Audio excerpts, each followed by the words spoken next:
Hello, and welcome back to the English Education Lab podcast, your podcast on all things English language learning, with your host, Carolina.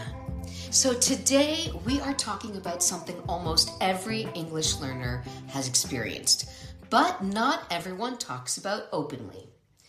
That moment when someone speaks English to you and your mind goes completely blank.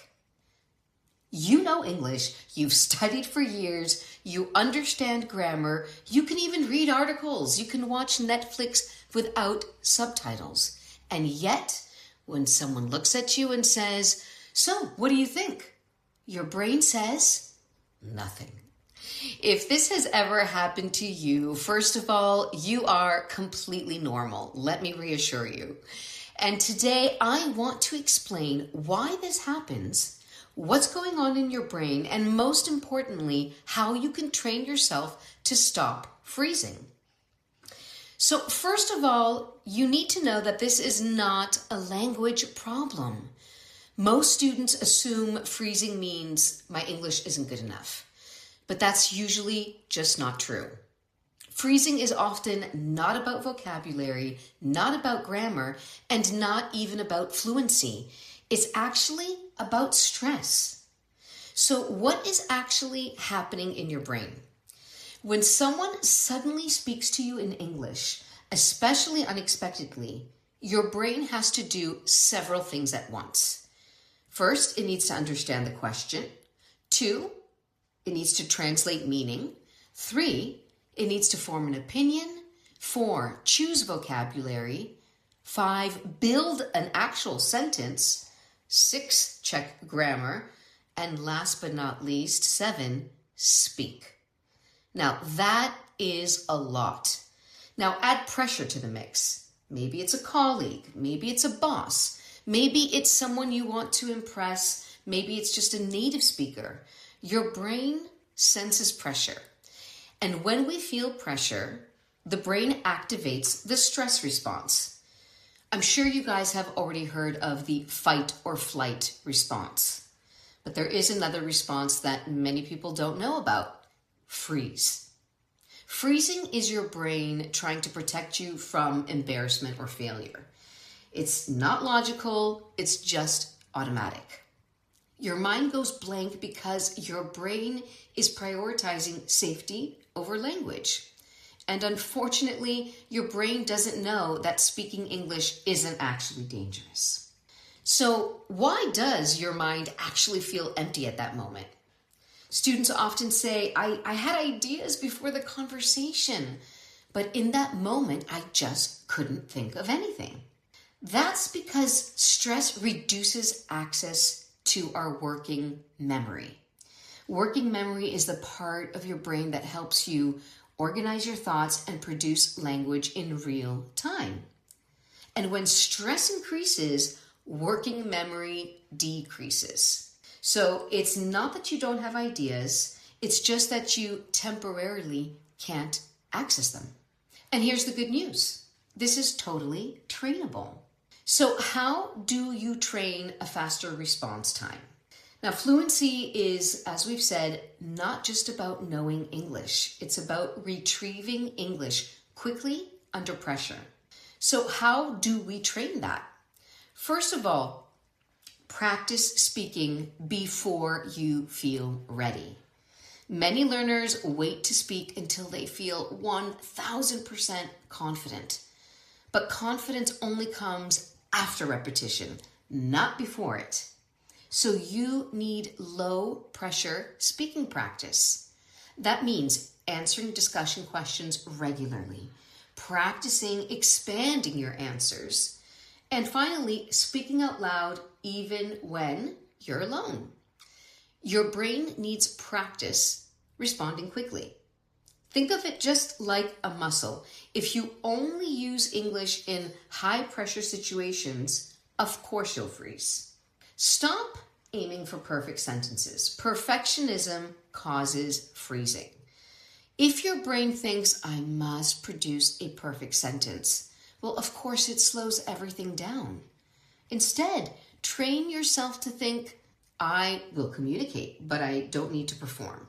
Simple English said confidently is much more powerful than complicated English said nervously. So instead of searching for the perfect word, just say a simple word. Keep the conversation moving. Momentum always reduces panic.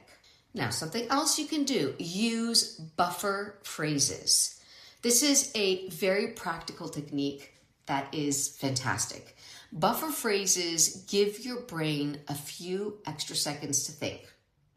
For example, sentences like, that's an interesting question, or let me think about that for a moment, or even, I've never thought about it that way before. These phrases are powerful because they, number one, sound natural. Number two, they actually buy you time. And number three, they reduce pressure. Native speakers use them constantly. You can too. Now, you also want to train yourself with opinion questions. So one reason learners freeze is because they're not used to forming opinions quickly in English. So practice this intentionally. Every day, just take one question like, should social media have age limits? Or is success more about luck or hard work? Or is remote work better than office work? It could be any kind of question. Just give yourself 30 seconds to respond out loud. No notes, no preparation, you just speak. You're not training vocabulary, you're training response speed. And that changes everything. Now, here is an interesting question. Why does freezing typically happen more with quote unquote smart people? Often, the students who freeze the most are intelligent, thoughtful people. Why? Because they want to say something meaningful. They don't want to give a simple answer. They want nuance. But nuance requires processing time. And in another language, that processing time obviously increases. So instead of saying something simple and continuing, they stop. They hesitate. They overthink. Now, if this sounds very familiar, try this. Say the simple version first, then expand. For example, I think remote work is beneficial.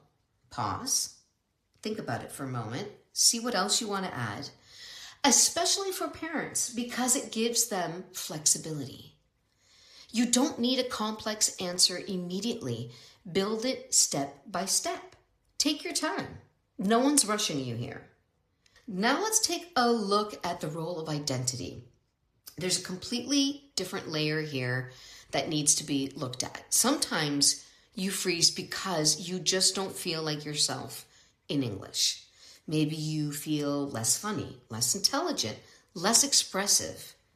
That identity gap creates insecurity, and understandably so. And insecurity, in turn, increases stress. So when we speak a different language, we want to still sound like ourselves. And when we feel like we don't, that just increases our stress levels. One way to reduce this feeling is to practice telling stories and expressing personal opinions in English, not just discussing neutral topics. So the more you connect English to your real personality, the less threatening it feels.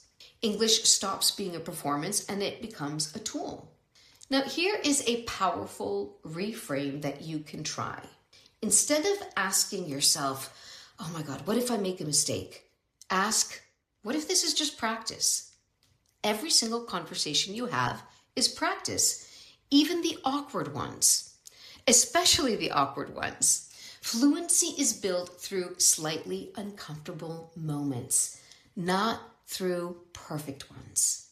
So let's take a look at a practical weekly challenge that you could implement today. If you want to reduce freezing, try this for 1 week. Every day, I want you to do 3 things. Answer 1 opinion question out loud. 2, use at least 1 buffer phrase while you're doing it.